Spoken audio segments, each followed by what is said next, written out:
Live from MMA Fighting Studios, this is Between the Links. And now, your host, Mike Heck. The iconic voice of Esther Lynn welcomes you to a brand new edition of BTL, and after a pair of Tuesday shows, we're back at our normally scheduled day and time, still feeling a little bit of the hangover following UFC 300 from the mixed martial arts side of things, with the UFC off this past weekend. But luckily, the pro boxing world gave us something to chug and rally with to soothe that feeling a little bit. We'll talk about that and much more that has happened this week with our incredible panel. First, he is Mr. Hot Take, Mr. No Gray Area, the man behind one championship in our 2024 MMA fighting draft, and a man that does not have Alex Pereira nor Anatoly Malkin on his roster, thanks to myself and AK, the one, the only, the cheery Jed Meshew. How are you, sir? Are you still upset with me? Almost didn't show. Thought about just not showing, just send a message, you know. There's pending litigation. I've filed the suit. I've filed the claim with HR. You go to hell, Mike Heck. You go straight to Mike Heck. That's where you go. This sucks, and today has also just been trashy, so I'm in great spirits. Happy to be here. My shower broke this morning, so I don't have a shower for probably 3 days. It depends on how fast one of these plumbers will come. I'm having a great day, Mike. It's been a great week. We're both dealing with home repair issues. I won't get into all of mine, but because back on the program, and let me just say, a little story time. Day before UFC 300, long day of travel to Las Vegas, had to quickly go from getting off the plane, get ready to head to the opening leg of the Nate Diaz versus Jorge Masvidal press tour. And as chaos is reigning supreme ahead of that press conference, and I'm scrambling to get stuff set up in the main room, who do I see on stage dressed to the absolute nines? The man joining the show this week. He's been hosting pressers. He's back on the YouTube and on the podcast feeds with Morning Kombat 2.0 along with Luke Thomas. None other than Brian Campbell. BC, welcome back, my man. Thank you very much. And I'd just like to say to Jed, although he did have shower issues this morning, we didn't notice. He always looks the same, right? It's kind of interesting, but I do appreciate him wearing a combination of a pink hat and a PFL t-shirt. That's about as depressing as it comes, but I'm here for it. Look, pink hat's great, and this is how you hide the fact that literally the handle of your shower snapped off this morning, and suddenly you can't do anything about it. So here we are. Well, let's get into it. Jed's having shower hangovers, and speaking of hangovers, a lot of the boxing and combat sports community thought Ryan Garcia was sporting many a hangover on the road to his fight with Devin Haney this past Saturday in Brooklyn. And it was a freaking great fight, but in the end, Garcia shows up, knocks Haney down several times, and despite a referee that probably would have been better suited sitting cage side during a UFC Apex show judging fights, Garcia gets a big win, despite a lot of pundits, a lot of experts, a lot of boxing fans saying, not only can this man not win, he shouldn't even be allowed to step into the squared circle and fight anybody, let alone Devin Haney. He's going to get hurt, and according to Garcia, he trolled us all. So BC, you've had a few cups of coffee on this boxing beat. How will you remember this fight? How will you remember Ryan Garcia in the build-up and in the ring Saturday against Devin Haney? I mean, I'd love to say this is the weirdest situation I've ever been a part of, but I've been covering boxing for 15 years on a national level. So I've seen a lot of weird shit going on, right? But here's the deal. It was an incredible troll job from start to finish from Ryan Garcia. I only use the word incredible, though, because of what it produced. One of the bigger upset wins that we have seen in some time. I know they've had amateur history. I know this was their technical game 7 after 6 amateur fights together. But there was a reason we bet against Ryan Garcia at nearly every turn against somebody as technically brilliant and poised as Devin Haney. And the fact that Ryan turned it upside down, it was fun. It was incredible. It brought in audiences from all over. It catapulted him, already a big star in boxing and beyond with that social media following, into almost a notorious level, because that's exactly what he was going for. So he fooled Devin Haney big time, just as he fooled us. But man, my DMs, my mentions on X are getting lit up for, oh, so-called boxing expert. I thought you wrote that column that Ryan shouldn't be in there, that he's not mentally well. Here's the deal, folks. He fooled Haney, and he deserves the credit for that. I don't think we owe him an apology, though, for crying wolf and acting like the craziest man in the room, only afterwards to go, gotcha. But with that said, while it wasn't as big of a troll job as, say, what Ali did to Sonny Liston ahead of their first fight, it did follow the model for boxing fans that know what Teofimo Lopez did last year ahead of the Josh Taylor fight. The same sort of concept, only Ryan took this to extreme levels we never imagined before, from saving the children to Alex Jones to Andrew Tate to apple juice in a beer bottle.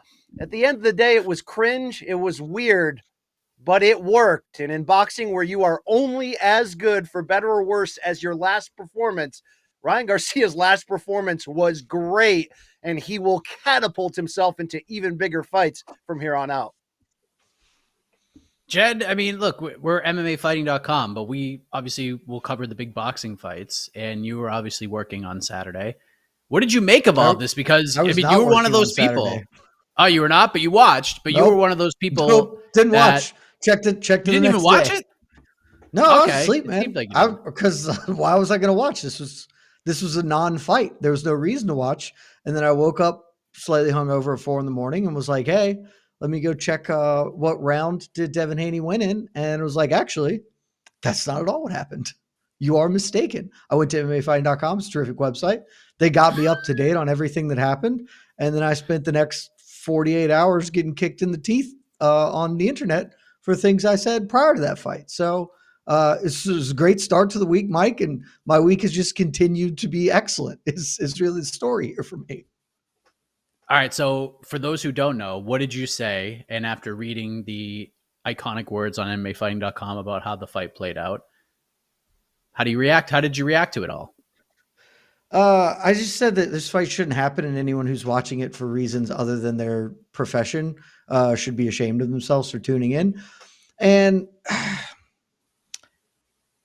I don't want to defend it, right? Because like I'm just not going to. We all have aspirations in life, Mike, and one of my great aspirations is to be the same dude when the bullets are flying as when they're not. Like there's the old saying that there are no atheists in foxholes. If I'm ever in a foxhole, I don't want to be making a deal with God to get through it, because that's not who I have ever been. And not very long ago, I got on here and I was like, you know what? Jamal Hill is going to catch it for me, because he changed the energy. He came in with all this greasy talk to UFC 300. And then after he gets got, well, now it's about, I overcame adversity and I took this fight on short notice and all of that. I ain't going to do it. I said what I said, and I'll wear it. Like, I bought that ticket. I'll ride that train. That's okay with me. My question about this, though, is not that I was dead ass wrong. My question, I guess, kind of stems off what BC was saying, because it appears that this is actually true, that this was just a massively orchestrated troll job. To what end? That's what I don't understand. Like, it doesn't appear that he needed to fake Devin Haney out into like not taking him seriously. And it doesn't feel like, rewatching the fight, doesn't feel like Devin Haney was trying to kill him because he was so mad. It just looked like Ryan Garcia is a better boxer than Devin Haney. So what was the point of the troll job? Like what end was achieved here? And that's the thing I've been trying to figure out this whole time, other than just like clicks, which maybe that's it. Maybe the end was simply more, I get to say ha ha ha to people at the end of this, and that works. But like, it just seems super weird to do a troll job like this when it really appeared that he super didn't need to, because he was just going to be the better dude on that night anyway. What do you think about that, BC? Can I come back in here? I mean, look, Ryan Garcia is not a better boxer than Devin Haney, despite earning the victory, a great victory, the biggest of his career. But really, there's twofold on the troll job.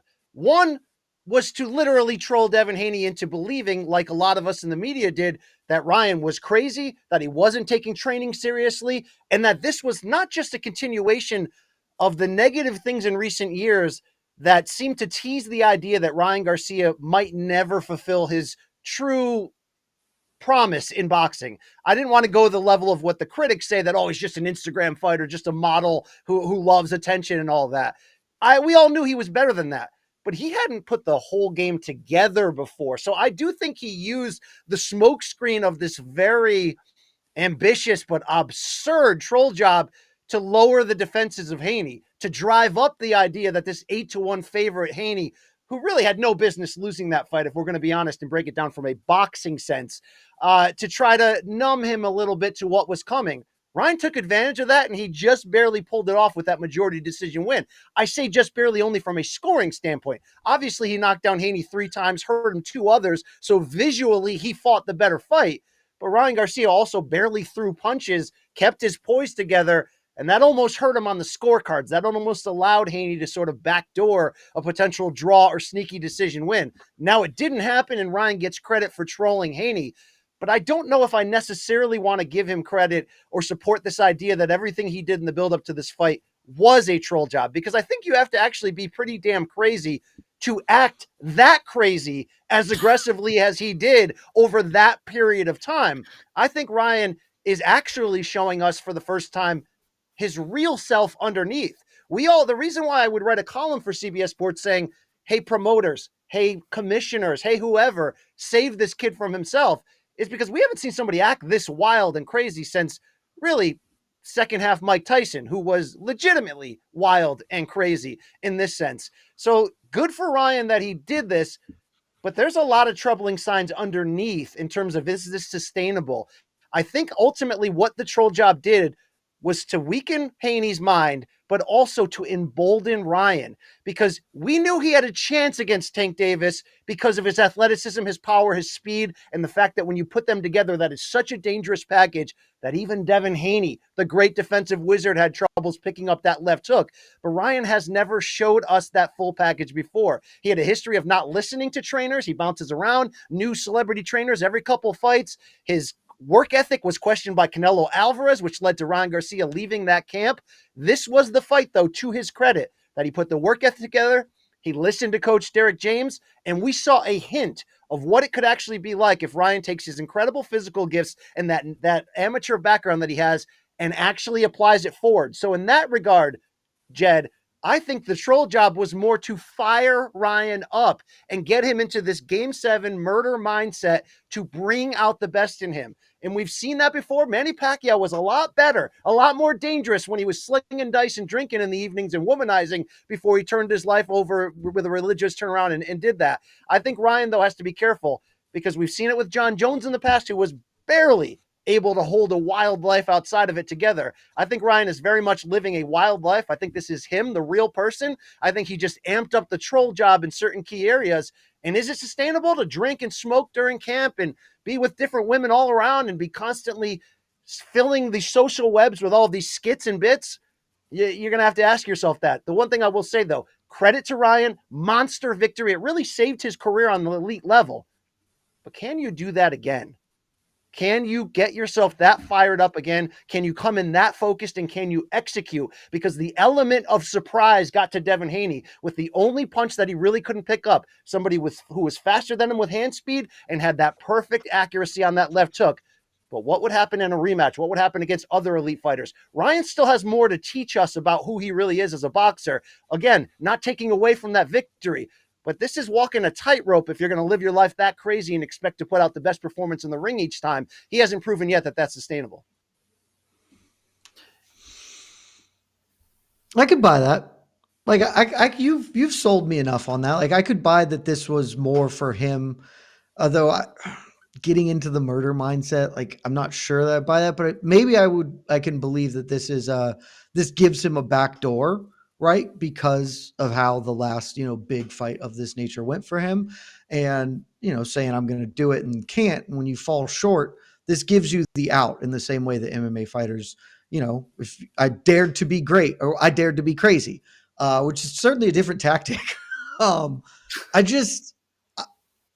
That's not bad. I have not considered until this exact moment, like, where does he go from here? Because the genie's out of the bottle once. Like, if he just does this again, no one's going to blink an eye. The conversation won't be the same. Is this really about him turning up his personality, like his natural personality, and that will get him into the same mode for other big fights? Or is this kind of a one-off deal? Because I do agree. I think this saved his career, like his high-level career, certainly. But I also wonder, did it have to, if he hadn't done all of this other aspects to it and just had fought Devin Haney straight up? It seems like, there's still enough interest in Ryan Garcia, the personality, to have still gotten big fights afterwards. Whereas if he goes out there with all the stuff he did before and gets washed, then his career's clearly tanked. And that's not what happened, but I still just don't. I would love to get like an honest off the record conversation with him to be like, hey, what was going through your head here? Like, is this what percentage of this is just actually you? What percentage of this is real? Is this all just some sort of really grandiose game that you're playing for reasons that I still can't quite piece out? And so like that has been my overarching takeaway from this, is I was left with far more questions, not really even that much about like Ryan Garcia's future, just sort of about like what all this was, than I had certainly beforehand, which maybe that is just enough. Maybe that in itself, and making him more interesting and compelling in that way, is the point of what occurred here. But all I ultimately know is he beat Devin Haney's ass, and it wasn't like the best fight. You go back and rewatch it, as clinching and stuff. It's not a barn burner, but he thumped him up proper, and good on him, man, because this is one of the very few times I will allow a fighter to say, nobody believed in me, because damn sure nobody believed in you, and you did the damn thing. So props to you. I'm so curious to see how he attempts to top this, because he's going to try. You kind of have to, right, BC? Like, well, how do you top what you just did? He just had cameras on him on his Instagram yesterday. He's taking the videos down, but he bought a $1.25 million ring for a girl a day after TMZ reported him with multiple girls in the same city. So what I'm saying on sustainability is I think he's living his life large offside of this. So yeah, I want to see him be able to put this together a second time without that element of surprise. Will he go to an even crazier level of troll to try to bring in interest? I think he's been inspired, by the way, by the combination of what I mentioned that Teofimo Lopez did last year, but also the crossover Jake Paul social media boxer movement, which has a lot of this craziness in there. But what's going to happen the second time? Because the reason why we picked against him so aggressively, not because we think he sucks or he doesn't have it, it's because Devin Haney is basically a perfect fighter before this loss. And Ryan Garcia imploded big time in the biggest fight of his life against Gervonta Tank Davis the moment he felt Gervonta's power for the first time. Good on Ryan not imploding the second time around. But did he only not implode because Haney's not a big-time puncher and because Ryan got himself into literally a mental frenzy of no return? These, again, are the questions that can only be answered moving forward.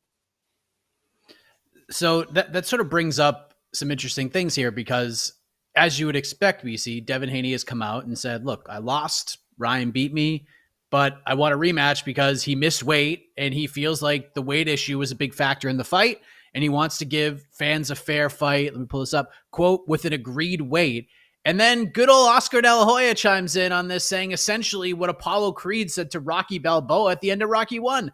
There ain't going to be no rematch. We did get Apollo Creed, Rocky Balboa too, BC. Are we going to get Garcia Haney too? And why would De La Hoya, at least right now, be opposed to this when it seems like it would be such a massive fight? Or is this a little bit of trolling on his part, a little gamesmanship, if you will? It's 50-50 on both. On one side of it, look, it's a weird situation. Boxing is so segmented, but it's so segmented from the idea that each promoter is tied with a single network with an exclusive contract for the most part. DAZN, the streaming network in this case, has two major promoters, Eddie Hearn of Matchroom Sport and Oscar De La Hoya of Golden Boy.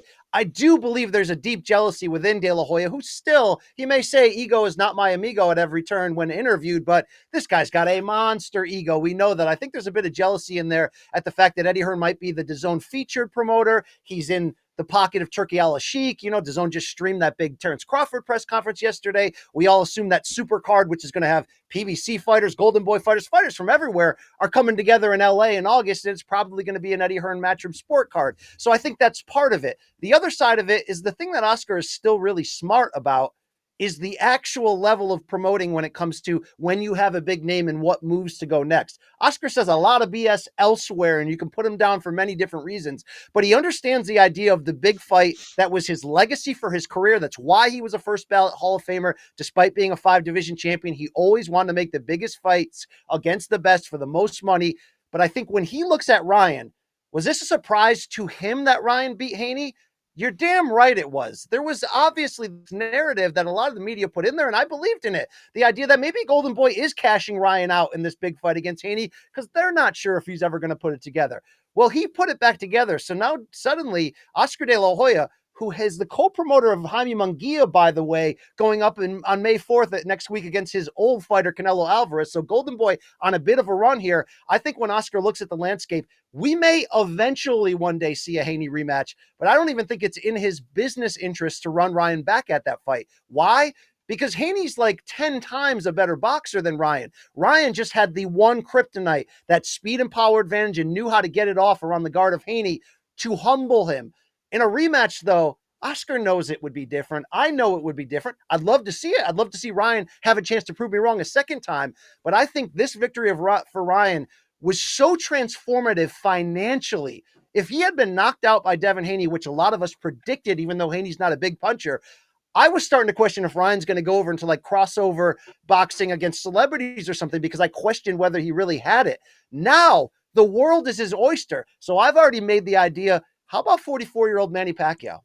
How about putting Ryan out there in a fight that he probably can't lose, although Manny could catch him, obviously, but Manny's old, big name. That's how you make somebody a legit household name superstardom. I think it's more likely that Oscar's going to look around the landscape, find the type of fight that will drive up business, allow Ryan's star to shine, but I don't think he's going to go fight Haney again, Shakur Stevenson, Tank Davis, if it's possible, because there's big money there. Ryan, I love his attitude. He wants to fight the best. But Oscar didn't want him to fight this fight, didn't want him to fight against Tank with a rehydration clause. Why? Because he is smart when it comes to boxing. And I think they have an opportunity now to, like I said, make him a household name in America, at least, which boxers rarely do.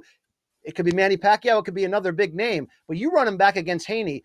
I know who Devin Haney is inside. He got surprised. It was the worst night of his career. But if he makes a couple little tweaks, including an ability to go to on the inside, fight in close range, go to the body, pivot away, his technique is so far ahead of Ryan that I'm not sure what we saw last Saturday, as incredible as it was, is actually reproducible given the talents of the two fighters. I know, obviously, we deal in different sports, Jed, and I don't know how you're reacting to what BC said, but Oscar De La Hoya just like shutting this all down. Are you surprised by this?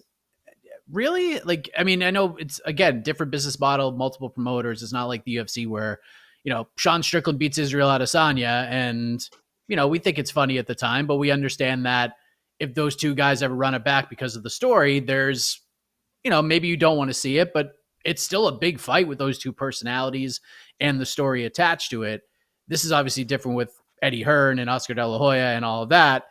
Oscar gets a little bit of a one-up on Eddie Hearn, which he loves very much, and Eddie Hearn kind of called him out for that. But are you surprised by this? No, because he hasn't. I mean, the things can change, right? Like, if he came out and was like, yeah, we're going to run it back, that's just bad business. Like, you have leverage now. You have very clear leverage. So, like, yeah, we're not going to run it back. If you would like to resubmit an offer with an extra zero attached to it, you know, dollars make sense, baby. Like, there's nothing to be gained unless the finances are overwhelming, because they've already got the win. It was a win they weren't anticipated to get. I have no idea how a rematch would go. Like, I thought I knew how this one would go, but pretty clearly I was dead ass wrong. So, like, I don't know how a rematch would go, but why bring that in when you can move on to another thing unless there is a financial reason to do so? And that can still happen. They didn't already immediately sign a new fight and now we're on to new business. He just said, no, we're not going to run this back. And now the ball's in Haney's court to be like, okay, well, we got to find a way to make this happen or be okay, because this rematch can now happen whenever because of what surrounded it. It's a back pocket fight. If they run this rematch in 3 years, it's fine. The story is still there. The lineage that it created this night is still set. So they don't have to pull the trigger, and it probably is not beneficial to Ryan Garcia to do so at this point. and kind of move on and do whatever it is. What I desperately hope doesn't happen is everything else fucking BC just said, because I got to tell you, I have less than zero interest in watching Ryan Garcia go back to the crazy man well again. It's just, that's not for me. If other people like it, great. I'm glad that's you enjoy what you enjoy, man, I guess. But I don't really, it made me uncomfortable and cringy to watch this build up. Now knowing that like at least some of that was a put on, doing it again will feel real performative and just awful. But then doing that all again to fight 45-year-old Manny Pacquiao, I could not be less interested in a fight. I'm not saying that's a bad business move. Probably isn't a bad one, honestly. But I desperately hope that is not the world we live in after this Haney bout, because you're taking the best win of this man's professional career and then just going full circus mode with it, but the bad kind of circus. We're not talking about Cirque du Soleil or Ringling Brothers. We're talking about the bootleg flea circus that comes to town after the state fair's gone. Just a garbage circus that you pay $8 for a funnel cake and a side of tetanus. Like, you just don't want to be involved in that circus. At least I don't. So I just hope BC's wrong about everything he said, because it'd be terrible if he's right. That's my idea. That's not, Oscar's not saying that. I'm saying that's probably the best business move. But I know they want Teofimo Lopez, which would be a huge 2-network pay-per-view fight. Look, the world is Ryan's oyster right now. My whole point was they know financially what the right thing to do is. I agree. Honestly, that's what I'm saying. Like, I think what you laid out could happen. I really hope it doesn't. Well, we'll see what happens. Ryan Garcia has somehow become Bizarro Max Holloway in the boxing world, where he has a million options and most of them are intriguing, but I'm very, very intrigued to see where he goes after this massive upset win. But let us move on to something that probably is far less surprising. The point for round one goes to, I mean, Jed, you were just disarmed from the beginning. BC gets the point. It's 1-0. Oh, the man who stole things from me just giving away around to my opponent. Who could have seen that coming? Who could have seen the theft and villain Mike Heck siding with not Jed Meshew? Couldn't be me. It'd be a 4-0 sweep. It might. We might make some history here. We've never seen it before. It's never been done.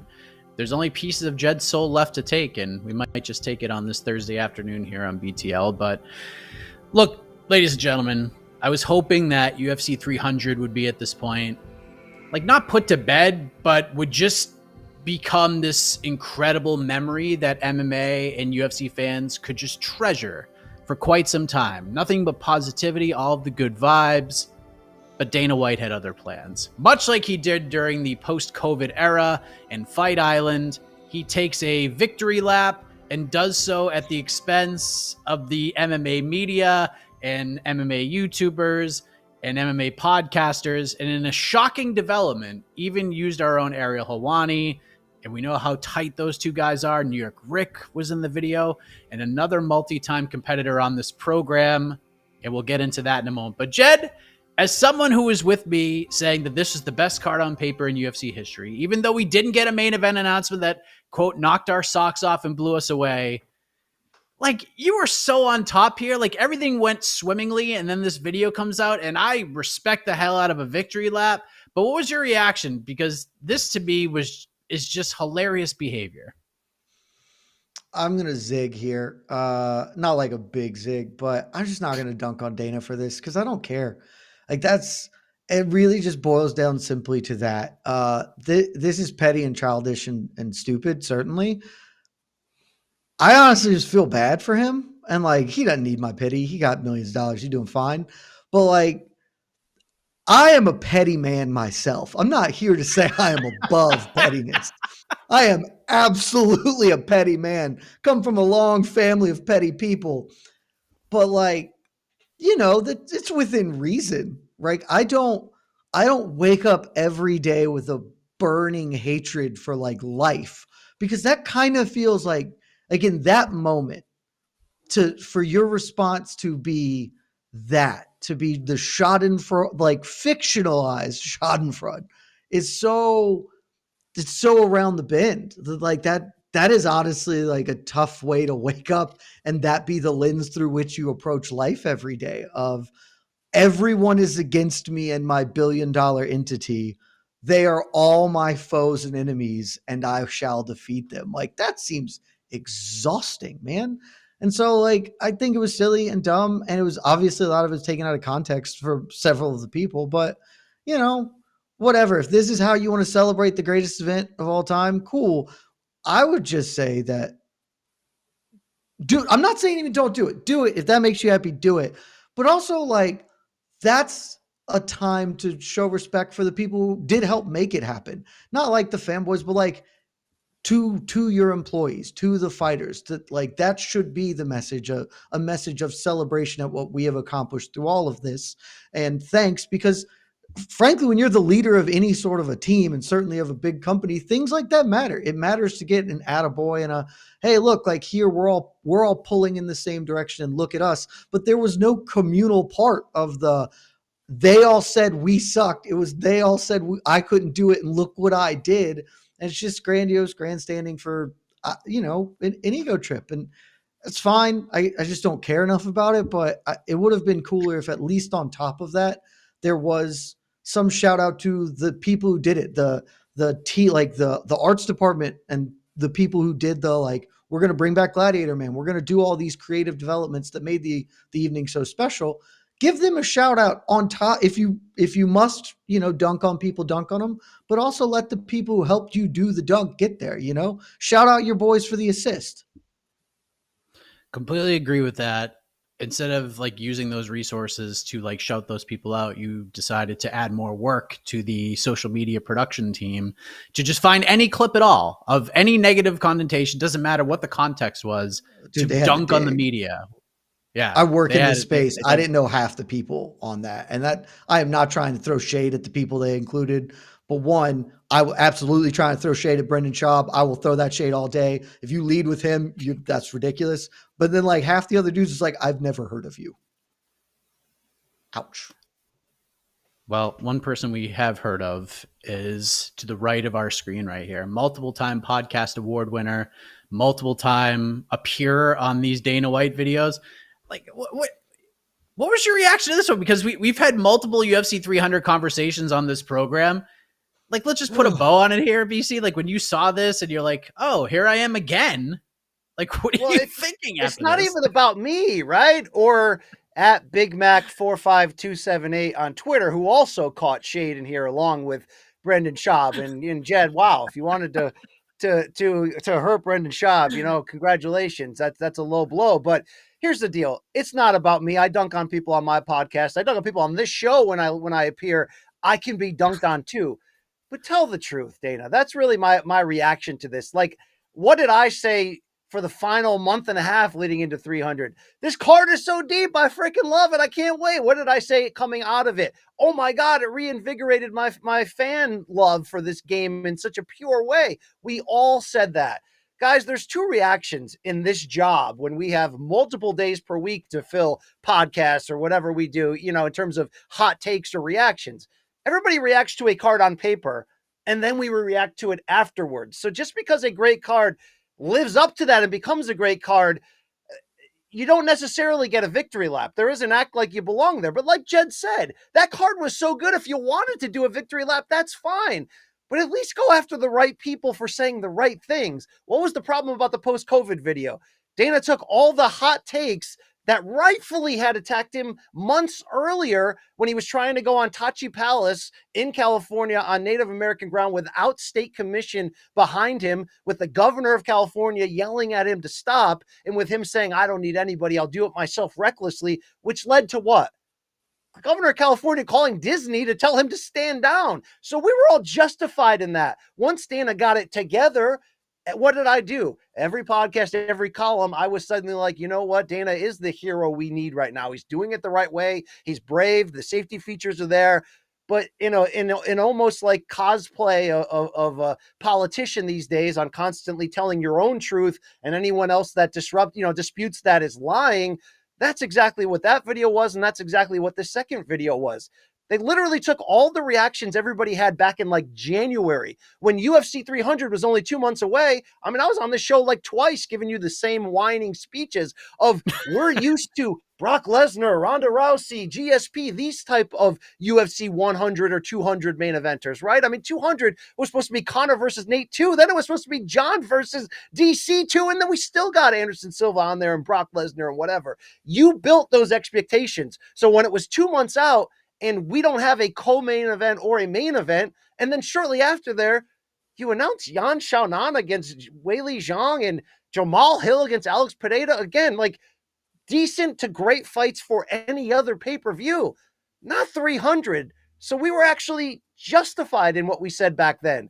I think I was justified in saying all along, once we knew the final card, that with the star power and the guaranteed action of Gaethje versus Holloway, and the fact that both guys really earned, right? Really earned. It's the greatest action fighter of all time, Gaethje, against one of the most beloved champions and people this sport has ever produced in Max Holloway. Whether or not we got that walk-off incredible thing that we got or not, Max was right. They deserve to be there. So first of all, Dana, tell the truth.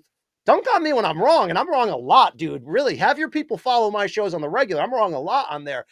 But it was not only petty. What I really didn't like was the lead-in, because we know what Dana's trying to do in general. He's trying to remove the need for MMA media, right? Pulling us out of the cage side seats, putting all the influencers. He doesn't do media with most traditional media members unless they're tied to a company that has broadcast rights with the UFC. But again, that's fine. Like, I don't really care about that in reality. But to lead off the throat of the video with, hey, fighters, this is what the MMA media thought of you. Let's go to the videotape is like such unnecessary bullshit. What? So you can continue to arm this pro right-wing audience that already is trained to hate the idea of fake news and media, and that anything anyone says that goes against what you believe has to be a lie and a conspiracy. So now we're literally telling the fighters that this is what the media thinks about you. Do you know what the media really thinks about you, fighters? We think you can't get your shit together, and we care about you so much that we go on these podcasts and talk about fighter pay. Mike Bone goes to the press conference and says, hey, Dana, maybe these guys should get double the bonus because it's 300 and you guys are getting money hand over fist everywhere. And you just paid off $335 million to all your ex-fighters who were short-sighted enough to not realize that if they just would have pushed off the payday, maybe, just maybe, the future could be changed for every fighter in finally getting what they deserve. So who actually does like the fighters, Dana? Is it you or is it us? Because I think what you didn't want was that trial to actually go to court so we could see all these text messages and emails that were leaked out that John S. Nash is putting out in the world of you just dunking on your fighters on the regular like you always do. So again, let's not lie. You want to do a video of all the numbers that UFC 300 did? I saw that email. I was like, hell yeah, I'm in this business. I love when the UFC does great. But tell the damn truth. You're too successful to run around these shady type of ways of like, well, look at us. Like, and what's the idea of turning the fan base completely against the media? So you can live in an echo chamber with Nelk boys who laugh at all your jokes and sit next to you at the craps table and nobody has to ever hear an alternate question. I mean, it's telling that everybody hates the Apex, but not a single reporter has raised their hand in a press conference one time and say, hey, Dana, why are we still there? Why is this happening, right? Because you're training people to be afraid for their press pass to ask a question. And anybody that does ask, you'll just push them out of the upper deck and eventually out the building. You want to operate that way, that's fine. Luckily, a lot of us don't actually need the access to be able to do our jobs. But you're fighting the wrong battle against the wrong people. You can run back 57 other quotes where I said, man, 300 is the deepest card ever. May not have the main or co-main event that I would have preferred here. I mean, how does Jamal Hill go from the UFC 300 main event to the co-main event at an International Fight Week? Yeah, we have a larger issue here, Dana, okay? How about answering those questions rather than this dog and pony show game? But again, it's not about me or dunking on me. Dunk on me all day. I'm an idiot most of the time, okay? But at least get it right, bro, okay? And leave Mac Daddy 4256 alone. BC just became Will Smith in the Concussion movie. Tell the truth, just over and over again. It was quite the rant, BC. It was very, very good, and I can't wait for the Don Davis one, like 4 years from now. And I really hope Don Davis gets to dunk on all of us with the success that the PFL and PFL Tour is having. But right there, baby. It is what it is. Real quick, Dana White did make another video that dropped on social media yesterday. I want to get your quick reactions to this. Jed, I'll let you go first. Joaquin Buckley made an appearance at UFC 300. He has had quite the month, I guess you would say. He finishes Vicente Luque. He does a post-fight interview, doesn't call it a single person, despite being a ranked fighter, goes on Ariel's show, tries to sort of big up Ariel, but has no receipts to back it up.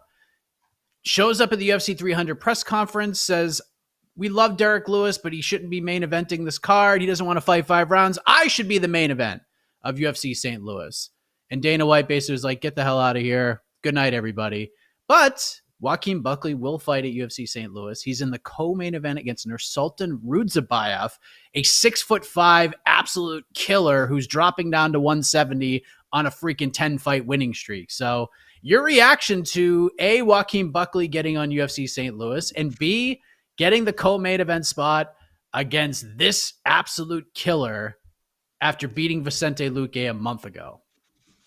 Buckley should teach a masterclass in just how to fumble the bag. Like it is. He had the biggest win of his career. His post-fight speech was weird just because like it wasn't like you can't call for a thing that someone already has. They're not going to change the production for you. They have already got the posters like set up. And granted, UFC posters take 4 minutes in paint to build, but it's still like they're just not going to shift gears midstream here. So that was dumb. Then he goes in the MMA Hour, the biggest show in the sport, sorry, BC, the biggest platform to get something across in a way. And I don't remember if I said this publicly. I've certainly said it privately. Like, I honestly think it might be the worst interview I've ever seen when you factor in like just what should be used there, because other bad interviews happen all over the place, but usually there's a reason for that. Somebody is trying to get across some idea that doesn't really jive well or whatever, but at least like they're making an effort to do something. Joaquin Buckley seemed like he was on the hour just because he felt he had to, but didn't want to be there, and was just really burning goodwill in his pursuit of something. I honestly don't know. And then goes to 300, does that. I don't know what you thought that this was, that particular moment was the time to make things about you, but that is an egregious miscalculation. And your payoff is getting a fight you could have gotten. They would have given you this fight at any point in time. They would have given you a co-main event. But now that you are freshly in the UFC's welterweight rankings at number 11, I believe, now instead of getting a fight at this event against somebody that might move you forward, you're fighting a dude who most people haven't heard of, who's, I'm going to say, probably going to kick your ass and going to just ruin your ranking. Like, I don't know how you could have this bad of a calculation with your own career, but he has taken every wrong step possible for the last month. And it's pretty tough to see if you're a Joaquin Buckley fan, BC, what did you make of all of this? Like you said, it's been an interesting road since getting the Vicente Luque fight after Sean Brady. That fight was never actually a thing to begin with, but then Buckley gets the finish, calls for this card, doesn't get the main event. This is the co-main event, and he's facing Rudzabayev, and it's just a tough ass fight, man. Like most people on Twitter, when I sort of gave my quick take of, wow, this is a tough draw after finishing Vicente Luque, was, this is punishment. This is Dana punishing Joaquin Buckley for trying to steal some shine. I don't think it's necessarily that, but what was your reaction to this fight booking? Or do you think it is? Okay, I do think there is a little element of punishment, because it's not that Jed's rant is incoherent completely or not without any sort of facts. I mean, it's a step back matchmaking wise in a really tough fight. It's like the kind of fight they give you in your last fight of the contract when they want you out of there, right? But at the same time, so I do think there is some of that element of Dana going, okay, you think you're a big shot now. You want to be on the poster. You want to be fighting in your hometown. Okay, we'll do it. We'll give you this killer. But I don't look at it as the monster failure Jed does aimed at Numanza, because he really wanted the popularity. He wants the money. He's spoken up before, and I give him credit in his post-fight speeches saying like, hey, UFC, like, not only do I deserve the bonus, but like, let's talk about my contract. I deserve more. I couldn't be more impressed when fighters in this era, right, of that, again, that lawsuit that could have changed MMA forever, being shut down, where they have zero leverage at all and barely anybody speaks up for themselves or even has a name ready to call out, like Bo Nickel at 300 when Joe Rogan's shoving the mic down his throat. Give us a damn name, Bo. He called his shot from the idea that he wanted to fight in his hometown in a real featured spot and get kind of a push. So even though there is that little Dana edge to it, or the matchmakers of saying, okay, you want this badly? Well, it's going to be the co-main. You're going to have to earn it. He still gets the chance to do what he wants to do, which is show us exactly who he is and get paid.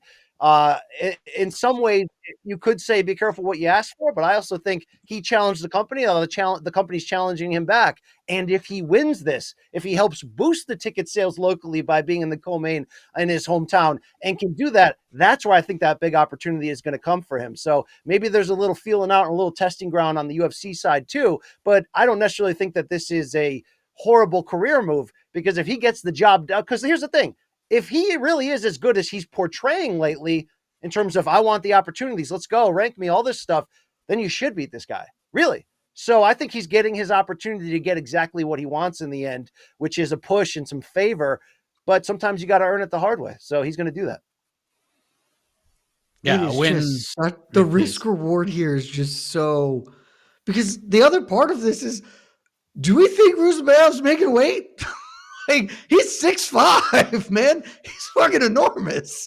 So, like, it will not at all surprise me if he just doesn't make weight at all. And then suddenly you're in that room and you're like, all right, Buckley, are you going to bail the co-main event out by accepting a fight with the dude who came in 9 pounds overweight? Because, like, this seems like the worst possible outcome for him, other than the fact that he does get to be the co-main event and in the hometown card. But, like, I just think he could have gotten a fight that's not this tough and had all of the other same stuff if he hadn't been really bad at every other aspect of this. That's how life works, Jed. You got to earn it. All right.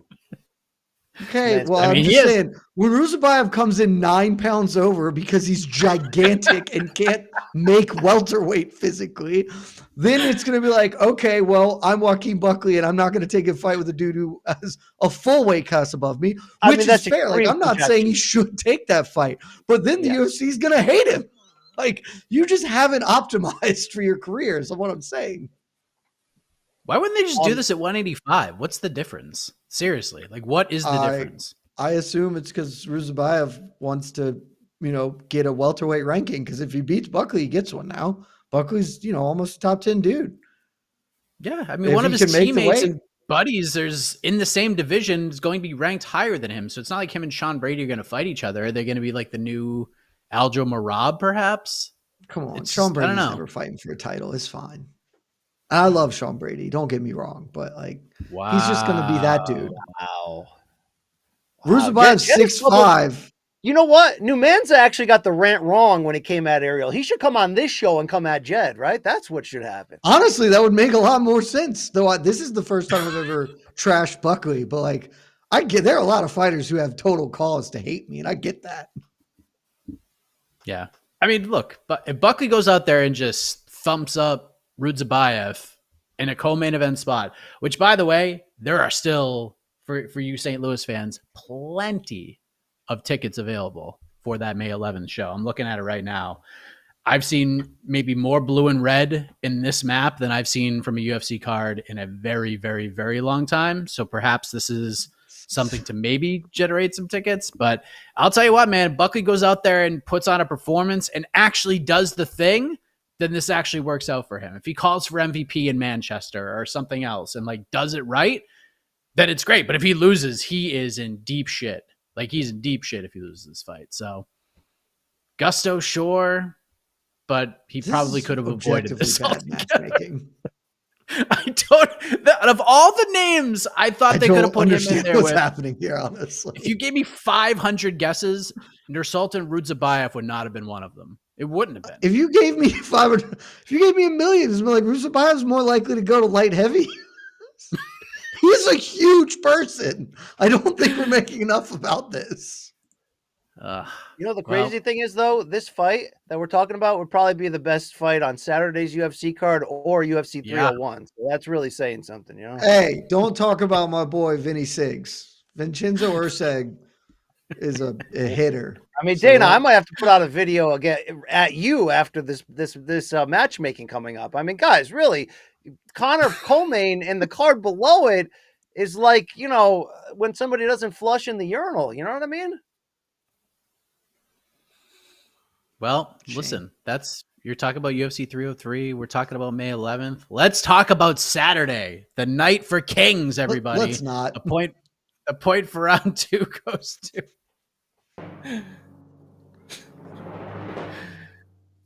Jed Meshew, 1-1. Very nice. I just can't steal his. I got to keep some of his soul intact, even though it was a tremendous round. Excellent stuff from both of you guys. What a rant from BC about the Dana video. But tell the truth, guys, BKFC Knucklemania is coming up on Saturday. UFC Vegas 91 coming up on Saturday. BKFC headliner Mike Perry, Mr. Bare Knuckle himself, facing past UFC title challenger Thiago Alves. And then over in Las Vegas at the world's most famous Apex, it's Matheus Nicolau versus Alex Perez in a battle of, I believe, top 10 UFC ranked flyweights. BC, let me begin with you. Obviously, Mike Perry is the guy everybody wants to see. No one is saying, nah, can't come to the Knucklemania party at the crib because I just cannot miss this Matheus Nicolau versus Alex Perez main event. But in terms of like top to bottom, first fight to last, is UFC the clear second best here?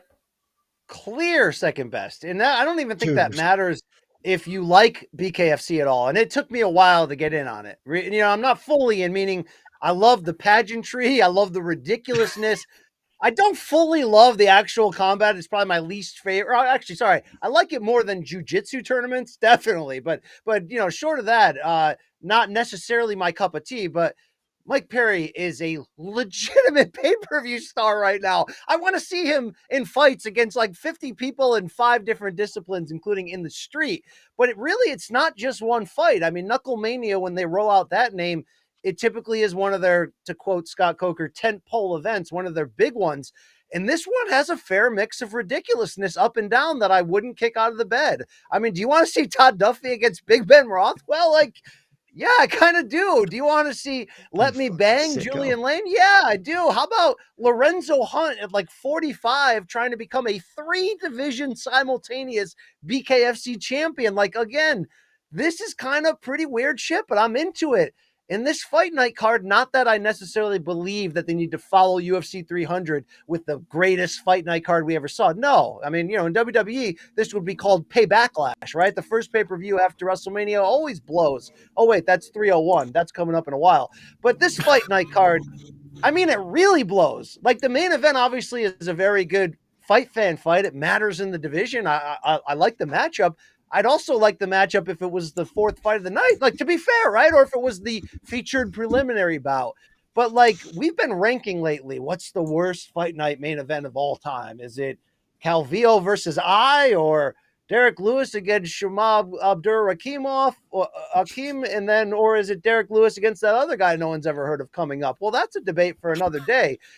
But this fight's in that category, not in terms of skill or if it matters. It's just the least sexy option ever. I mean, shout out to the Smart Cage, but like, they're rolling out some of these main events in the PFL that I'm like, PFL, I actually want you to compete. You're not doing anything to compete right now. You're spreading yourself so thin. This is the reality of UFC's content creation era, where the ESPN deal fuels their business strategy, and I get that. But BKFC has enough weirdness where, you know what? If you were the type of person that pays for pay-per-views every once in a while, this might be the one to pay and get a 30 rack of Bud Can and call over that guy down the street who helped you change your tire, even though you're sure he's killed at least one member of his own family. Have a party. It's Knucklemania time. Jed, where are we at here? UFC clearly playing second fiddle here. I mean, we know on our website, UFC is just going to get absolutely dump trucked by this Knucklemania card in terms of results and what people want to actually know about. But is this, I mean, they're so far behind here, or do you think the UFC has a case of being like the better top to bottom card? Dude, no. Come on. This is fucking ridiculous. This is the worst question in BTL history. This is the worst UFC card I've ever seen. Really? This is the worst I don't UFC. think it's I mean, that it's, bad. it's I really miserable. don't think it's that bad. This It's is bad. miserable. There have been way worse than this, dude. Way worse. I truly believe this is the worst card. I'm looking at it right now. I'm staring this down, desperately seeking a fart. And there's one fart. The main event is a fart. Creedy Silva, Ariane Lipski is not a fart. That's a good fight. Ranked up and coming 25ers. Jonathan Pierce, David Onama. That's got to have some farts. For sure. Tim Means, Juris Medic got to be a banger. I don't believe in JSP anymore. Tim Means is like kind of fun, but I don't think that's not a fart. Hani Yaya and Tim Means, those two fights together might get half a fart. We're talking a 2.5 fart card here. Yeah, the Yaya, Victor Henry, Tim Means, Juris Medic collectively is half a fart, I think. This is a terrible card. So we got what, 3? So we got 3. No, that's 2. We're 2.5 farts right now. 2.5 farts. This is a terrible card, Mike. And I'm not here to tell you that, Knucklemania is great, but Knucklemania is what it is. And it's always fun and it moves fast and it does the thing. I got zero interest in Todd Duffee. Disagreed with Brian on that one. I don't know why we're doing that, but that's fine. It'll be one fight. Ben Rothwell will knock him out and do the Darth Vader cackle and it'll be weird and cool. BKFC is just a more fun garbage experience. Like both of these are garbage. One of them is a more fun garbage experience. But the biggest issue I have with what BC just said, you're not watching BKFC with Bud. Like this is a Busch Light kind of thing. You get a 30 rack of just the cheapest beer you can find. And that Red Dog. Maybe you play Edward 40 hands, you just get a couple and you just go malt liquor on it. And like, honestly, if I was working, you could convince me to pony up for BKFC and play Edward 40 hands while we're firing this up. That would be a pretty good excuse to do this. Whereas I'm not going to do this to the UFC. I'll just be like, no, I'm not watching this. I'll go to MMAfighting.com. It's a great website and it will give me all the highlights and tell me what I can watch the next day as I'm doing other things with my Saturday evening. So BKFC in a landslide victory. I love how we could just find cheap $12 30 rack beer selections to compare to this Knucklemania card, and I'm fine with drinking Red Dog on a Saturday night. Yeah. Oh, I almost went Red Dog. I was almost like, let's go Busch Light. Let's. Yeah. That's $10.99 for a 30 rack. Good old days of Red Dog. So obviously Knucklemania is where we're going here. We're not spending a lot of time on this UFC card. We'll have some kind of a preview show. We'll probably spend a few minutes on it tomorrow. But Jed, we had a roundtable on the site. You can go check it out at MMAfighting.com. Myself, Shaheen Al-Shadi, Damon Martin. We answered some Knucklemania questions. So I'll pose this one to you, Jed. Is Mike Perry a top 10 combat sports draw right now? Well, Mike, draw is an interesting way to frame it because it's impossible to know the answer. Are you really going to read my... I know what I friggin' said. I want to know what you friggin' say. I know it would have been such a good gimmick, though. No, he's probably not a top 10 biggest draw. I do agree, though, with your take in that it's really hard to have a concrete sense of this. Top 10 just feels high just because 10 is a very small number and kind of gets bandied about as this is one of the top 10. But actually, if you start to put it down, he's a top 10 fighter all time. Actually, there are 7, no doubt about it. And then there are 20 people competing for those last 3. With this, it's something similar. It wouldn't shock me if as a pay-per-view draw, Mike Perry actually was a top 10 draw.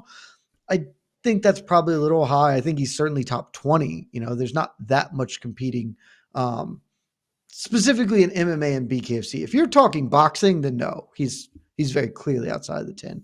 If you're adding that factor to combat sports in, but this is a dude who generates interest. Look at the swing rounds that you did with him.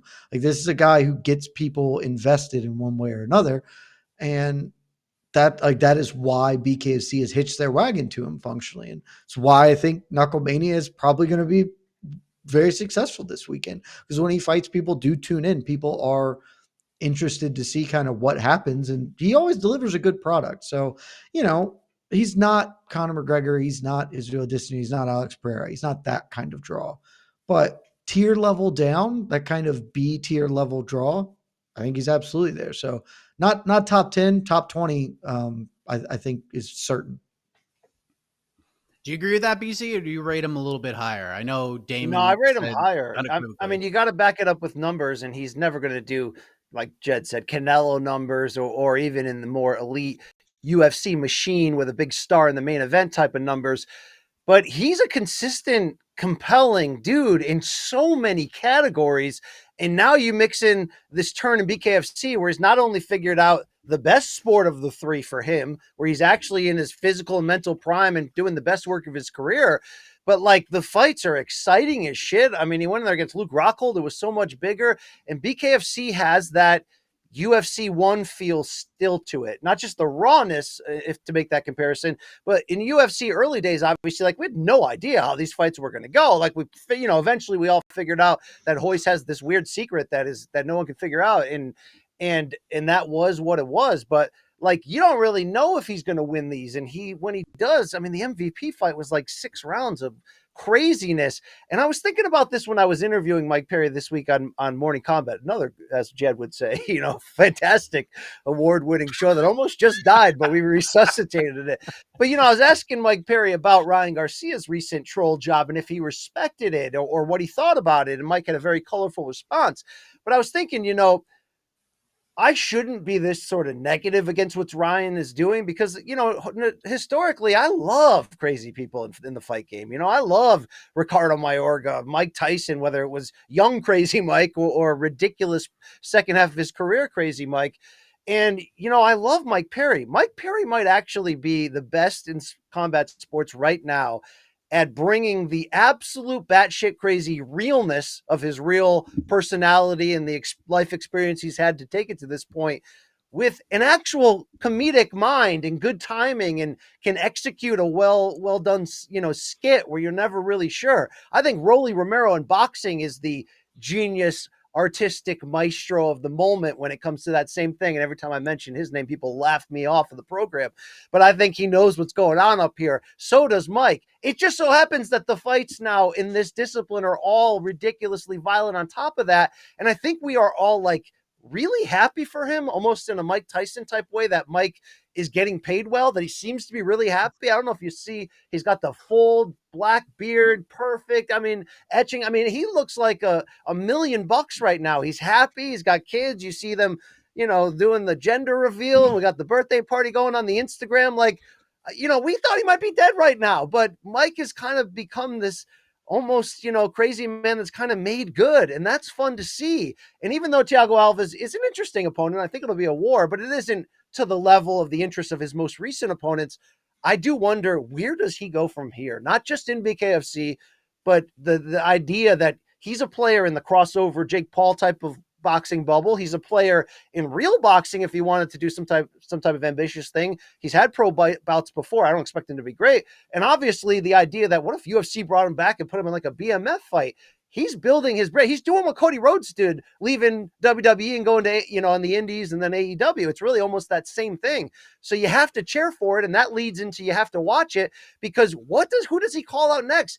I know it's ridiculous to say that face-off he did with Conor McGregor, will that lead to something? Unless UFC buys BKFC, no.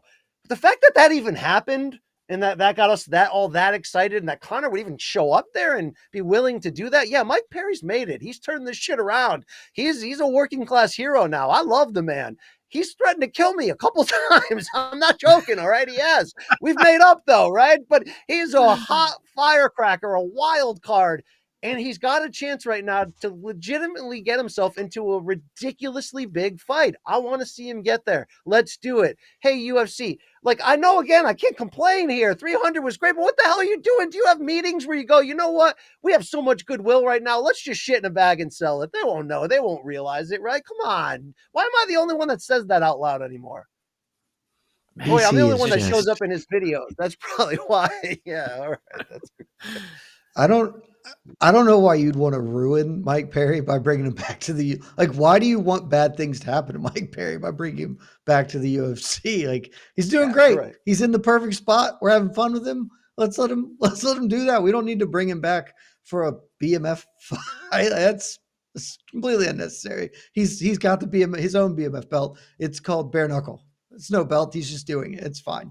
Also, He Mike, has the King of Violence championship. I just want to let you know that. No, Justin Yes, Gaethje great still has point. that, or Eddie I mean, they bogarted that, but I guess you're right in that respect. Also, Mike, I forgot. Pretty clearly not top 20 because actually on MMAfighting.com, terrific website, we solved this very question this week.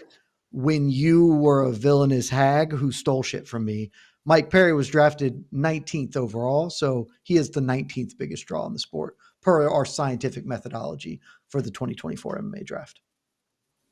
That was that damn Shaheen Al-Shadi just trying to steal from you. You Didn't even protect him. You didn't even protect him.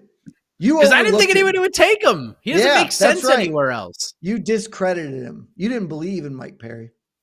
You wanted BKFC to go in a new direction.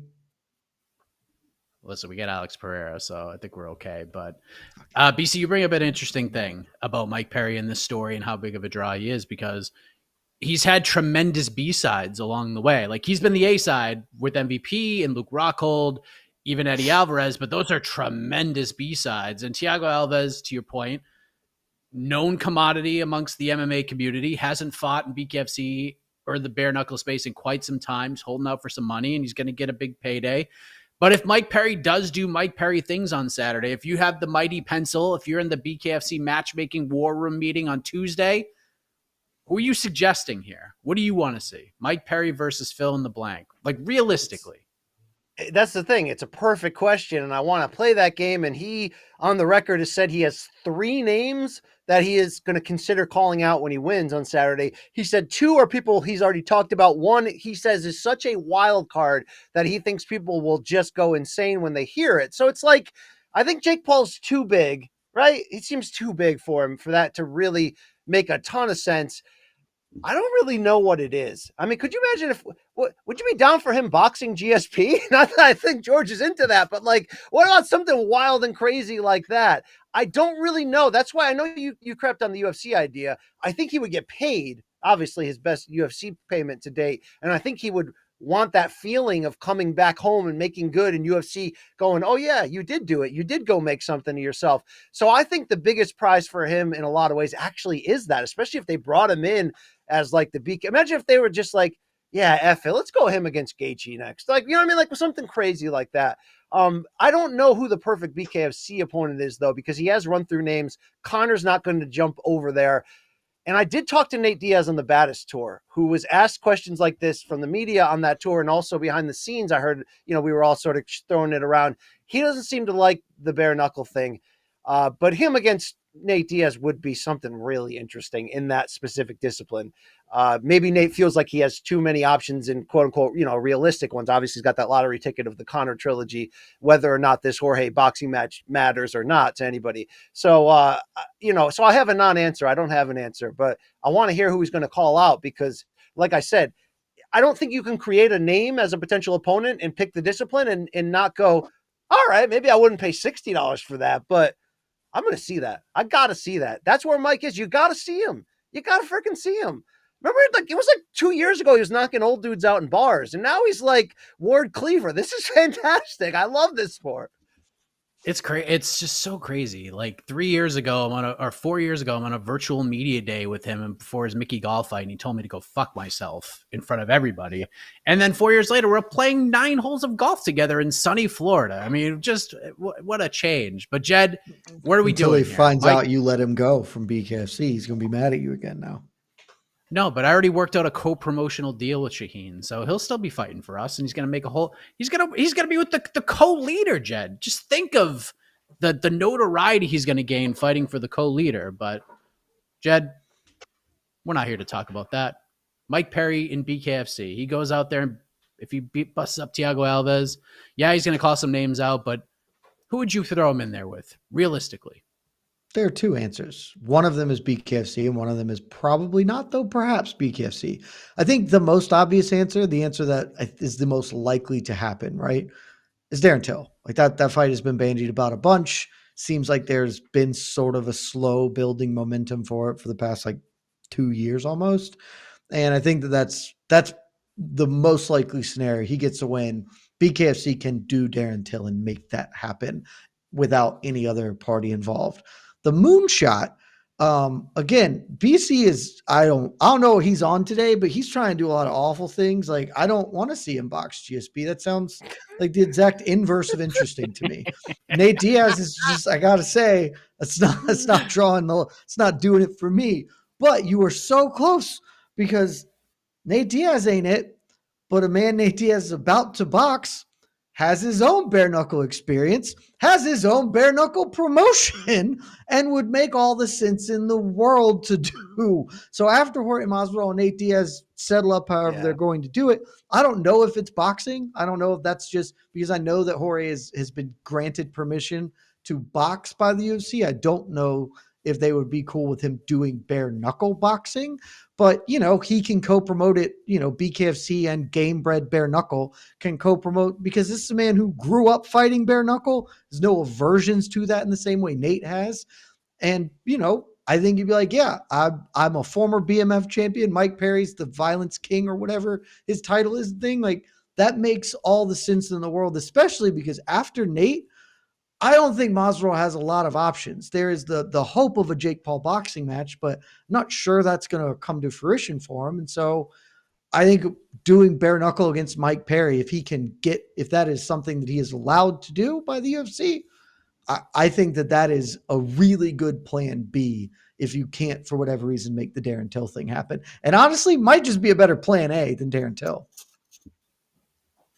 Those are great answers, Mike. He nailed it. He nailed it. Yeah. I thought, I love when BC's like, I lost that one. He's got to call it Dylan Dennis too, I would assume. It'll be Dylan Dennis and Darren Till. Those will be the two names. The wild card I'm very, very interested in. So we'll see. Masvidal could be Masvidal. If it's Masvidal, 3 for 3, that's a banger. Hey, listen, they let Chad Mendes go box bare knuckle a couple of times while still under UFC contract. I think UFC would let him do it as long as he doesn't go to the co-leader or anything like that. Yeah, it is boxing, and UFC does have a pretty good relationship with BKFC, so I think it's possible. And honestly, it's probably the thing I'd be the most interested in.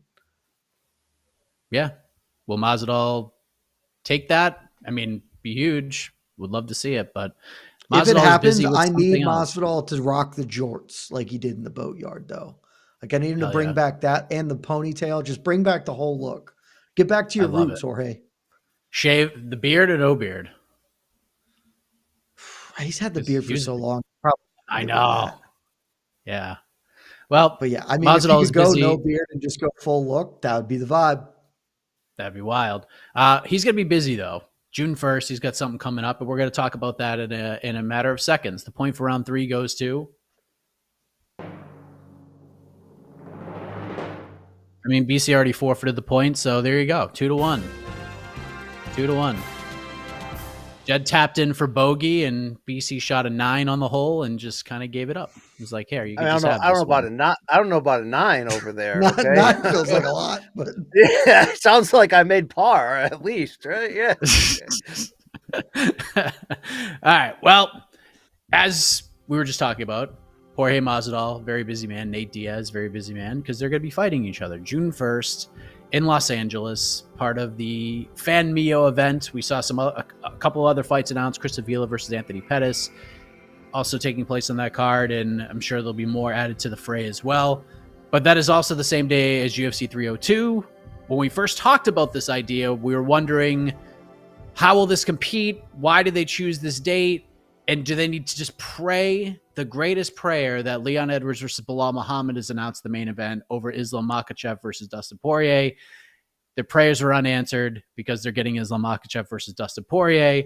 But now they wrapped up this press tour. They went to some different cities. They went to Vegas, as we talked about. They went to Miami. They went to New York. They went to Los Angeles as well. And BC, you were there for all of them. You were there center stage, just setting these guys up, putting it on the tee for them, letting them knock it out of the park. So you obviously will have a different perspective than Jed or anybody else will, but just being there and being on that stage, like, I know there's definitely a different kind of energy that comes with hosting events like that. Just gives you that different kind of a feeling. But in terms of the actual fight itself, what did that experience do for your excitement levels, I guess, because these are two massive names, and I do think it's going to be intriguing, but June 1st is going to be, I mean, it's a combat sports friggin' marathon, is it not?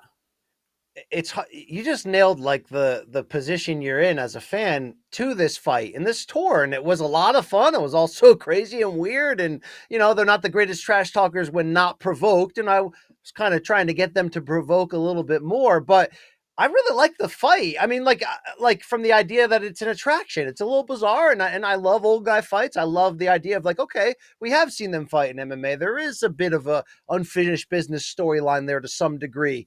I want to see them both get paid, and to hear Jorge on Ariel's show do the wah wah wee wah thing, because it's like, no, this is legitimate pay. I'm happy for them. But they got the wrong date. And, Jorge went on the record and said that's Nate's fault, that they could have moved it. And Nate was the one who said, no, I want to go head to head with the UFC. Let's do it. You not only have the UFC pay-per-view and the main event, like you really got to see, you've got the Bivol versus Better Beef boxing fight, which, is the light heavyweight undisputed championship, 2 unbeaten future Hall of Famers. I know that's more of a hardcore thing in boxing, but that's also like steak dinner on that weird Saudi card where Eddie Hearn and Frank Warren are going to go 5 of their best against each other. So it's a very competitive day. But like, that's the problem, is like, I kind of want to see the event. I like it. I mean, you could argue an MMA rematch would have been better. That's what Nate preferred. Jorge wasn't allowed to, as long as Nate wanted to stay a free agent. So they kind of had to do the boxing. But I think in the ring, you don't really know what it's going to look like, because even though Nate didn't look great against Jake, I don't know, happy or impressed wouldn't be the word, but I guess I remember being happy because I thought that fight was going to stink. And I thought, even though Nate clearly lost, like, he had moments, he did some of the Nate shtick. He was kind of back in it. Wasn't a perfect execution. I do think he took it a bit lightly. Jorge says he didn't even train at all, but I think that's sort of an interesting dynamic to see, like, what is he going to look like knowing in this fight he better have trained, because I do think Jorge feels revived by the opportunity that the UFC gave him by saying, we want to keep you under contract. And I know Jorge does want to come back and cash in on some type of big fight on the MMA side, but they gave him 3 boxing matches to go do his thing. So he's going to bring it. I feel like he is going to be in the best shape we've seen him in a while, and taking it seriously. Will Nate? I do think Nate realizes who's across from him. Nate with the mic drop to end the tour was interesting, right? It was sort of a viral moment there, 3 minutes into the press conference. But I just wish it wasn't this night, because as we saw with Ryan Garcia versus Devin Haney, like taking over combat sports last week with the UFC being idle and there not being another, thing really against it.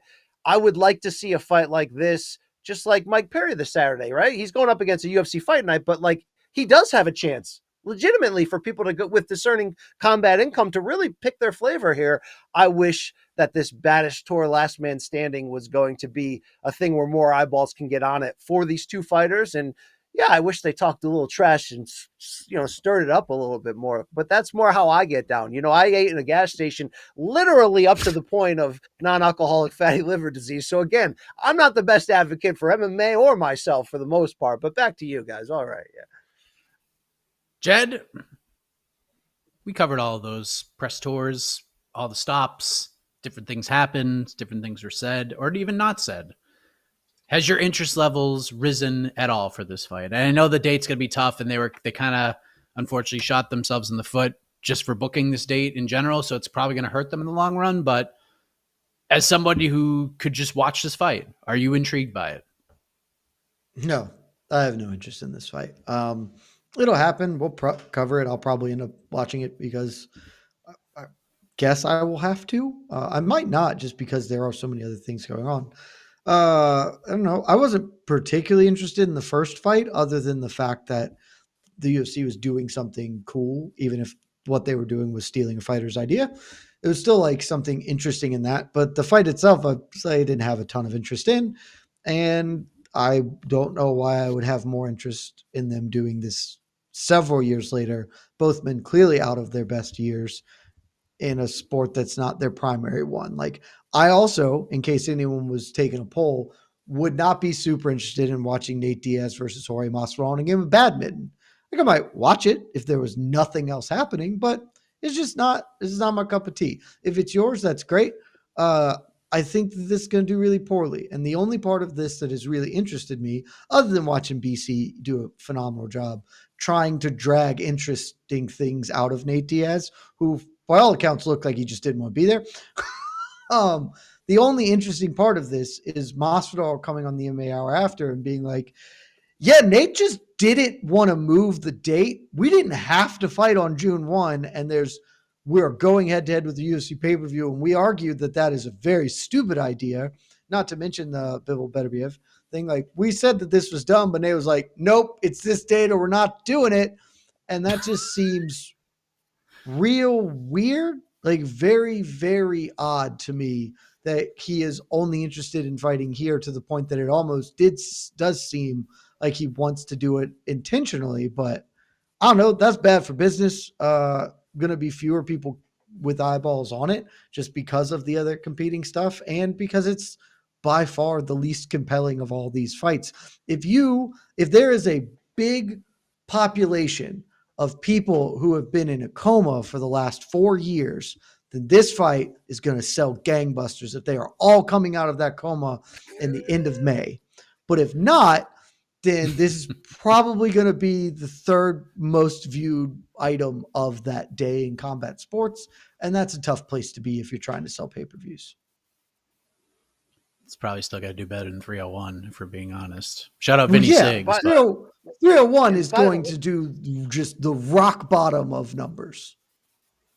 And not to rub it in, but that Better Be Bivol fight card, the 5-on-5 is a DAZN pay-per-view, but the actual Beterbiev Beterbiev versus Bivol fight airs on ESPN Plus. Like they've somehow made that possible between so many networks and promoters. I didn't know that. That's cool. So that's a quote unquote free fight if you're, a subscriber. So it's a free fight. Yeah. Tough day. And both of those are free fights that happen on an app that every male between the ages of 18 and 36 already owns, as opposed to not. Like, it's not going to do that well, I don't think. Yeah, it might do really well for us traffic wise, just because no one's going to pay for it, so then they can go to us.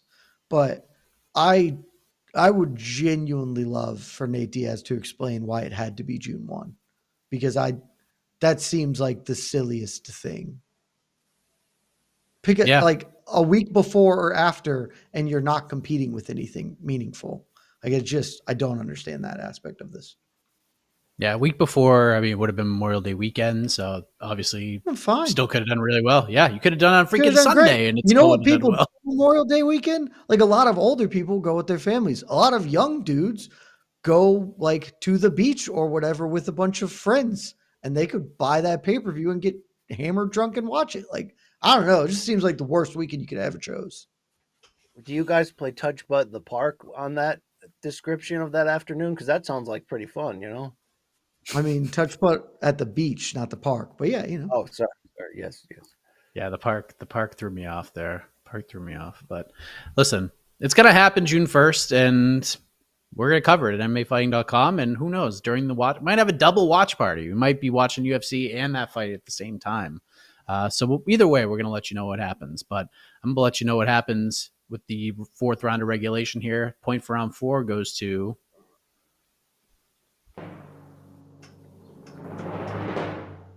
BC 2-2. What a battle. I did not see that coming. Just like you didn't see me picking Alex Pereira, but we live, we learn, we cry. I'm never going to get over that. I'm so excited. All you had to do is keep the whiteboard up and write, don't draft No, because you were going to take else. him anyway, and I knew you were. I was just hoping you would take Francis. It was 50-50, but it is what it is. All right, guys. We're going to do one more question here. One more question. Each will have 60 seconds, and I do mean 60 seconds to answer this final question. Jed, you were the most recent winner on the program. Do you want to go first? Do you want to pass it over to BC? I've been going first a lot, but because BC won't keep to 60 seconds, I would like to have even amount of time. I'm going to make him go first, and then however long he goes, I get that time as well. I've learned from my mistakes. We got some more news from the UFC front. The July pay-per-view is set. It will be July 27th. It'll be UFC 304 and the UFC heading to Manchester. And I know my first reaction was, nice. Here on the East Coast of the United States, we're going to get an afternoon card. It's going to be done by like 7 p.m. Eastern. And they're like, no, we're going to do U.S. time all around for this one. But that's neither here nor there, BC. What I would like you to do is I would like you to fantasy book the top 3 fights of UFC 304. Ooh. What would you like to see? What do you think is going to happen? However you want to use these 60 seconds, please. UFC 304, main event, co-main event, featured bout. What is it going to look like? How would you do it? Go. I reserve the right to be wrong in the past and change my mind when circumstances change that. So when we were throwing around ideas for UFC 300 main events in the final 2 months, the idea of Aspinall versus Poatan for the interim heavyweight title, and in theory, UFC's first chance of somebody going after 3 titles, I thought, nah, why waste it? Why force it in that situation unnecessarily? Yes, it would have a historic tone, but do we need it right now?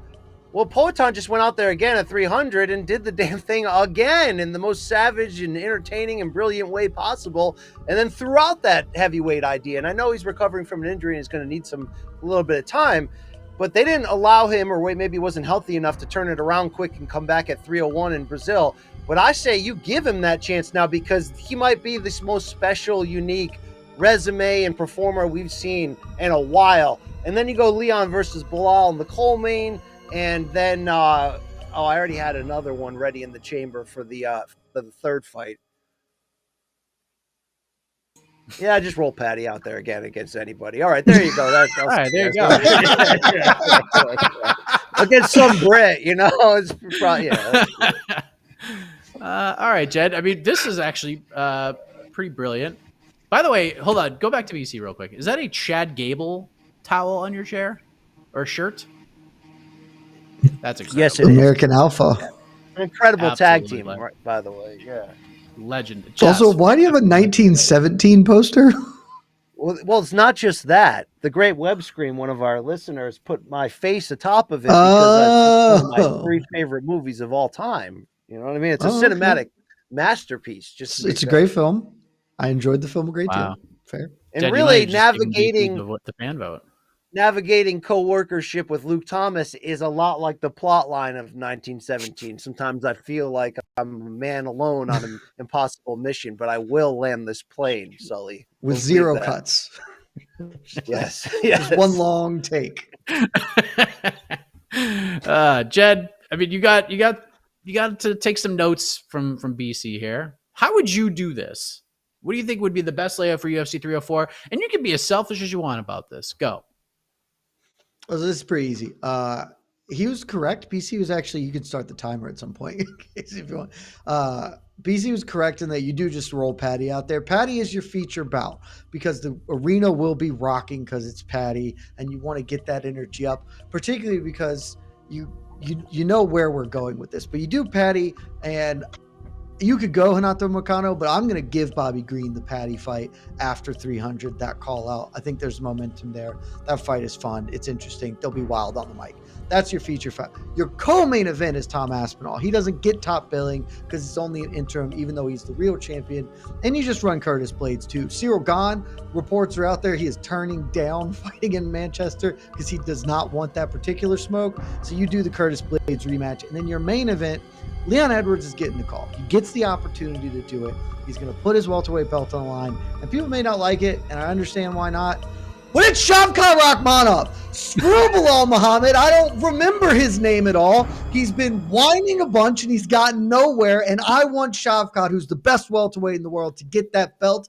So Shavkat versus Leon in England. Russia takes over. It's going to be electric.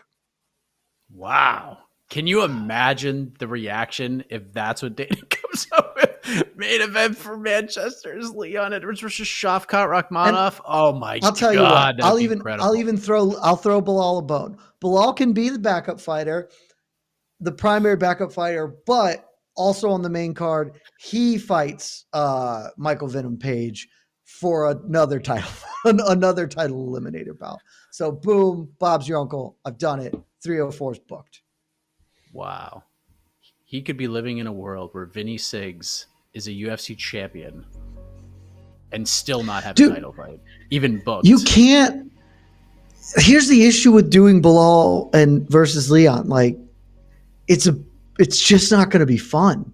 So the last fight of the night, like, you saw the Bilal posts where he's like, here's what's going to happen. And in his fantasy matchmaking of how this fight will go down, he is still winning a decision. He can't even pretend that he will finish Leon Edwards. So, like, you just know that this fight won't be compelling, and it's the last fight of the evening.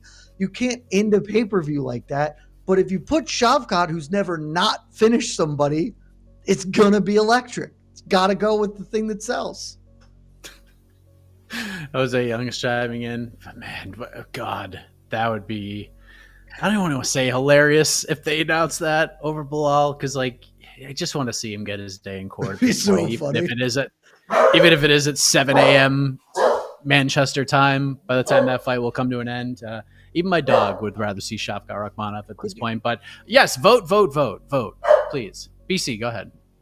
Do you think the thing you could do to make the fans the happiest would be to put Aspinall against Stipe for the interim title in the main event, which would thus guarantee that we don't need to do the John Stipe thing, and then John can literally come back whenever he's first healthy and available, and then we have that Summit fight, and then that's the fight that you put either at Allegiant, Jerry World, or a soccer stadium in the UK. Let's go. This is how we book it, right? Don't just book 300 and do the victory lap and then fart on the scorecard and, oh, guys, here's your Nicolau fight, and I know, no more of that. Get back in there and cook some shit up, Chef Curry. Let's go.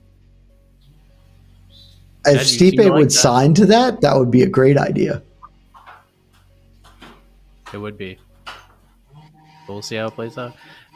We've seen reports that Cyril Gane turned it down because he's got acting roles. I don't know how true any of this is, but that's what I've seen on social media, and we know that social media never lies. But it's going to be interesting to see. I'm surprised we didn't get an actual announcement for any of these fights yet. It appears we're going to get Arnold Allen versus Giga Chikadze on that card. I know that was reported earlier. It seems like that's the direction they still want to go. Quality fight no one will ever think about again. Yeah. And then I was told originally it was going to be July 20th, but I think the UFC thought better of it, especially if they're going to do like U.S. local time. Don't go up against Jake Paul and Mike Tyson, which you can watch on Netflix, and it's going to be watched by a lot of people. So, Casey, come on in, my friend. Unless this is just a battle of battles. It is quite the battle, but I love a battle. I believe we do have a winner. Okay. All right. What is that? What's that noise?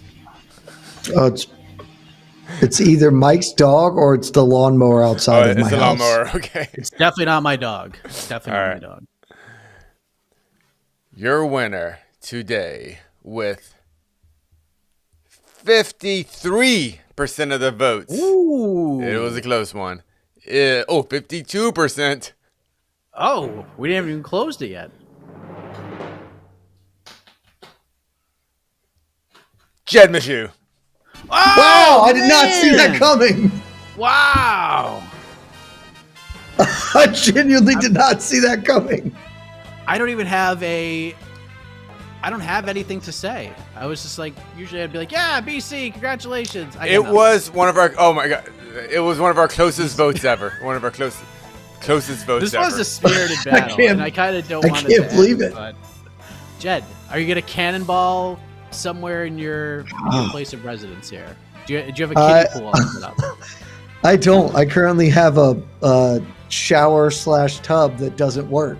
Is the only water source available to me at the moment, so I can't cannonball into that. I'm taking it back. Here's what I'll say. Here's my moment of time. I'm sorry. I'm apologizing to everybody because I didn't realize how much you can offend people by telling them they should be ashamed of themselves. Because in my head, I see that sort of construction of a tweet all the time.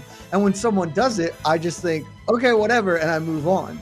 But I have never gotten more people mad at me than when I said you should be ashamed for watching Ryan Garcia versus Devin Haney.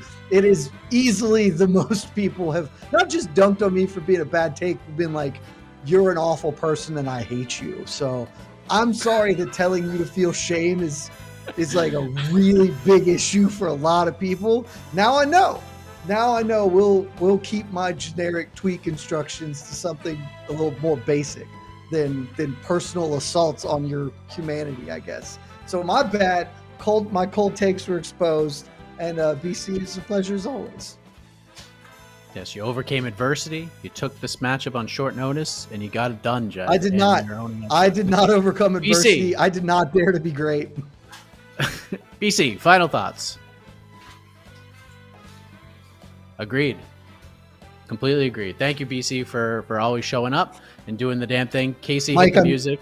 I'm seeing in the comments that there were at least 2 accidental votes for me. We might have to run it back. This might be a recount might be necessary. I don't know. Just saying. Throwing it out there. BC, we might have to run it back. That's going to be exciting. Maybe we'll save it for right before 301. Maybe we'll do it next week because you know the world will be watching in anticipation with UFC 301. But thank you all very much. We'll be back next Thursday. We'll do it again, same time. But until then, for Brian Campbell, wherever he may be, Jed Meshew, Casey Lyon on the 1s and 2s, I am Mike Heck, the iconic voice of Esterlin, takes you home. Back next week. Good night, everybody. Love y'all. This has been Between the Links, an MMA fighting production on the Vox Media Network.